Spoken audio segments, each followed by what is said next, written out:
Hola, buenas tardes. Mi nombre es Rodrigo Meriño, soy anestesiólogo del Hospital Regional de Talca y de la Clínica Lircay.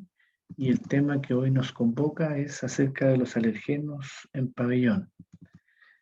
Debido a que los anestesiólogos somos los que estamos enfrentados con mayor frecuencia a reacciones anafilácticas severas, somos aquellos los encargados a detectar y tratar de manera precoz para prevenir mortalidad y secuelas. Por lo tanto, a grosso modo, el objetivo del tratamiento es mantener perfusión coronaria y cerebral y aún así, dentro de todos los datos en los estudios recientes, se ha demostrado que entre el 25 a 39% de los pacientes que dicen ser alérgicos tienen veracidad cuestionable. En un estudio que realizó McPherson el año 2006, se concluyó que en el 15% se administró un medicamento del grupo químico relacionado, por ejemplo, el beta-lactámico, donde en pacientes alérgicos a la penicilina se administró cefazolina y en el 2% se administró exactamente la droga registrada con antecedentes de alergia. En este porcentaje fue el 100% de los casos a través de la morfina. Es importante en la visita preanestésica recabar historia de reacciones adversas, de atopías, de reacciones alérgicas, del uso del látex y alguna reacción a ciertos tipos de alimentos. ¿Por qué la atopía? La atopía es la tendencia a ser sensibilizado y producir anticuerpos IgE a varios alergenos, los cuales pueden llegar por vía inhalatoria, como el polen o el polvo, y de manera gastrointestinal. Y los basófilos de estos pacientes atópicos liberan histamina de agentes como el tiopental, el propofol, gelatinas y atracurio, que son medicamentos que nosotros usamos comúnmente en nuestros pabellones. Dentro de las reacciones anafilácticas es importante describir dónde existe mayor riesgo. Y evidentemente en las mujeres es 2.7 a 8.1 veces más frecuente el tipo de reacciones anafilácticas del cual estamos hablando. ¿Y por qué ocurre esto? Ocurre principalmente en pacientes que usan relajantes neuromusculares. Y esto es por una reacción cruzada a productos cosmetológicos que contienen amonio cuaternario. ¿Dónde es más frecuente? En hombres entre los 40 y los 60 y en mujeres entre los 30 y los 60 años. Incluso, como dato anexo, una sola intervención durante el periodo de recién nacido genera una alta probabilidad de sensibilización al látex. ¿Dónde existe mayor riesgo? En pacientes con antecedentes de atopía. ¿Dónde más? En pacientes que tienen alergia medicamentosa o alergia al látex. Dentro de las reacciones anafilácticas, las manifestaciones clínicas de una anafilaxia pueden ocurrir en cualquier momento durante la anestesia, pero lo más común es que sea dentro de los primeros minutos de la inducción. El 77% sobrevienen en el momento de la inducción, el 16% en el transcurso de la anestesia y el 6.5% al final del procedimiento. De este modo, la mayor parte están relacionadas con agentes endovenosos usados durante la inducción. ¿Y cuáles son las sustancias responsables de estos cuadros? Todas las drogas y sustancias usadas durante la cirugía y la anestesia, y quizás como única excepción, los agentes inhalatorios han sido reportados como potencial causante de reacciones anafilácticas, incluso aquellas tan como poco probables como son la atropina o la betametasona.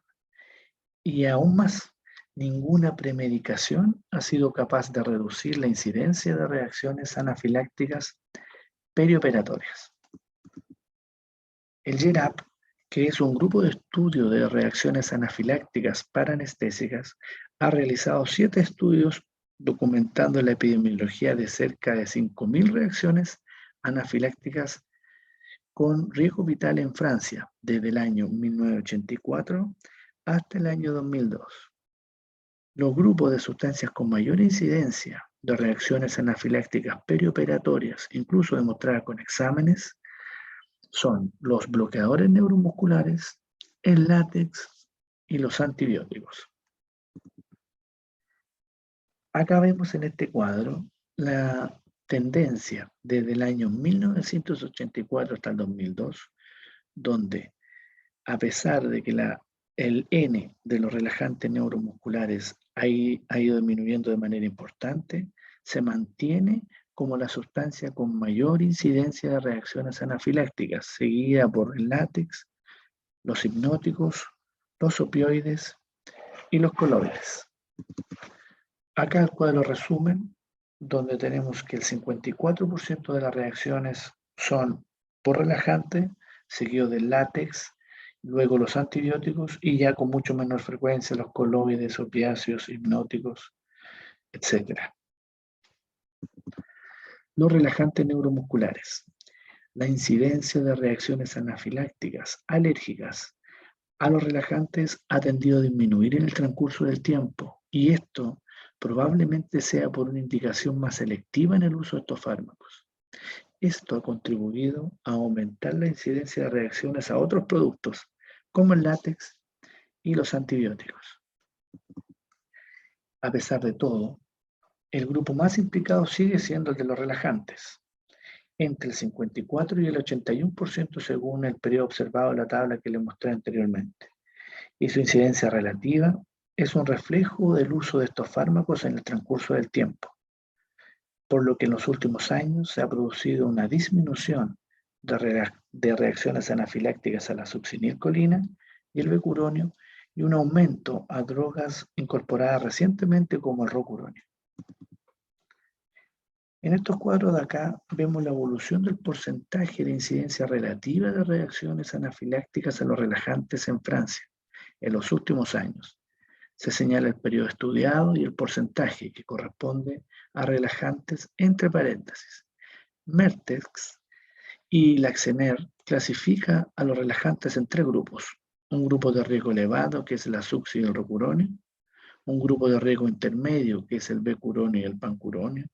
Y un grupo de bajo riesgo, que es el atracurio, mibacurio y cisatracurio.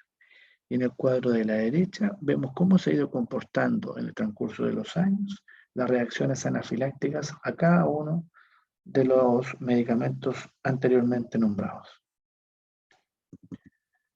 El látex, como habíamos dicho, es la segunda causa de reacciones anafilácticas intraoperatorias con un 22%. El látex, en forma natural, es un fluido lechoso, que es el componente de la mayoría de los guantes usados en el periodo perioperatorio y de otros productos, como por ejemplo las ligaduras venosas, las mascarillas faciales, los resucitadores y las sondas Foley. Esta cifra, sin embargo, parece estar un poco sobreestimada, debido a que la incidencia de reacciones al látex es muy dependiente de la población estudiada y del método diagnóstico utilizado. Incluso un estudio reciente en Noruega indica que representa solo el 3.6% de los casos versus el 22% que le nombré recientemente. Y esto es porque en este país se ha implementado una estrategia para reducir la exposición al látex. Estudios hechos en profesionales de la salud revelan una incidencia de un 10% de niveles de anticuerpos IgE específicos elevados. En anestesiólogo, este porcentaje varía entre un 12 y un 15%, pero solo un 2.4% tienen sintomatología clínica. En Chile, se ha demostrado una incidencia de anticuerpos IgE positivos en un 0.9% en el personal administrativo de la Clínica de Ávila, versus 3.6% en el personal de pabellón. Dentro de los antibióticos son las penicilinas y otros agentes con anillo betalactámico como la cefalosporina, las que producen reacciones adversas mediadas por mecanismos específicos y frecuentemente desconocidos. Y aunque la anafilaxia a la penicilina sigue siendo excepcional, continúa siendo responsable de alrededor del 75% de las muertes por reacciones anafilácticas en la población general en Estados Unidos. Y los pacientes con alergia a la penicilina tienen un riesgo 3 veces mayor de experimentar una reacción anafiláctica a otro tipo de drogas. El uso masivo de antibióticos profilácticos y a nivel de la comunidad ha hecho multiplicar por 8 la incidencia de reacciones a este tipo de fármacos desde el año 1989. Existe un concepto generalizado de que la penicilina es la causa más frecuente de anafilaxia intraoperatoria por antibióticos, entre un 1 y un 2%. Sin embargo, la gran mayoría de pacientes que dicen ser alérgicos no lo son. Un estudio prospectivo demostró que de 1.790 pacientes que dijeron ser alérgicos a la penicilina, solo el 3.2% lo era. Y solo 4, o sea, el 0.2%, pudieron tener una reacción anafiláctica. Otro concepto importante es la reacción cruzada entre la penicilina y la cefalosporina. ¿Por qué? Porque es siempre en materia de permanente interés. Se ha reportado un riesgo de reacciones cruzadas entre las penicilinas y la cefalosporina atribuido al anillo beta-lactámico, y esta varía entre un 8 y un 10%. Sin embargo, la mayoría de los reportes son solo eritemas cutáneos de origen no inmunológico. Un medicamento importante es la vancomicina. La vancomicina se usa cada vez con mayor frecuencia para la profilaxis. Aunque se ha reportado reacciones anafilácticas, la gran mayoría de las reacciones adversas observadas por banco están relacionadas a un fenómeno no inmune asociado a una rápida administración. Este es el síndrome de hombre rojo. La liberación inespecífica de histamina constituye el mecanismo esencial de las reacciones a la banco, y su manejo incluye el uso de antihistamínicos y la administración más lenta o la división de la dosis. Otros alergenos mucho menos frecuentes tenemos los expansores plasmáticos, que en Francia es un 2.8%, y las gelatinas y los dextranes están más frecuentemente implicados que la albúmina y los almidones. Otro, los opiáceos, la incidencia general es de un 2.4% y lejos, la mayor incidencia para la morfina. O sea, de 12 casos, 9 son reacciones por morfina.